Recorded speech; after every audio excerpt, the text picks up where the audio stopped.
اگر آپ آج شروع کرتے ہیں تو جمعہ، ہفتہ، اتوار، 3 دن کا عمل کرنا کیا ہے؟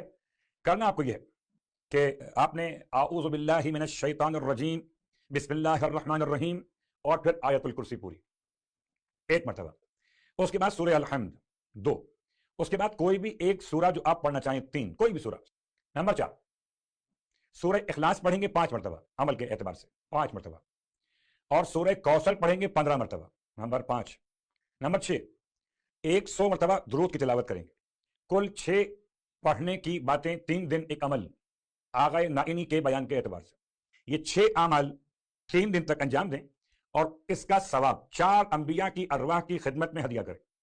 حضرت آدم صفی اللہ علیہ السلام، حضرت ابراہیم خلیل اللہ علیہ السلام، حضرت موسیٰ کلیم اللہ علیہ السلام، اور سرکار ختم یہ مرتبت احمد مصطفیٰ محمد مصطفیٰ صلی اللہ علیہ وآلہ وسلم۔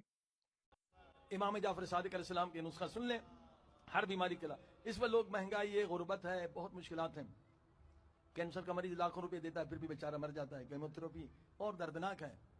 عزیز امام کا نسخہ یاد کر لیں، لوگوں کو دیں۔ کتنے لوگوں نے شفا پائی ہے کینسر سے اس نسخے سے بغیر دوائی کے۔ امام فرماتے ہیں ہر لا علاج بیماری کا علاج کیا ہے؟ 100 مرتبہ صلوات پڑھیں فجر کے بعد اور 70 دفعہ 4 کل پڑھیں، قل هو الله احد، قل اعوذ برب الناس، قل اعوذ برب الفلق، قل اعوذ برب، یہ چاروں کل پڑھیں۔ قل یا الکافرون، البتہ قل یا الکافرون پڑھیں یا نہ پڑھیں آپ کی مرضی، میں 3 کل ضروری ہیں، اور آیت الکرسی پڑھیں، آخر میں پھر 100 مرتبہ صلوات۔ اگر چھوٹی موٹی بیماری ہے تو 40 دن، بڑی بیماری ہے تو 4 مہینے مسلسل کریں۔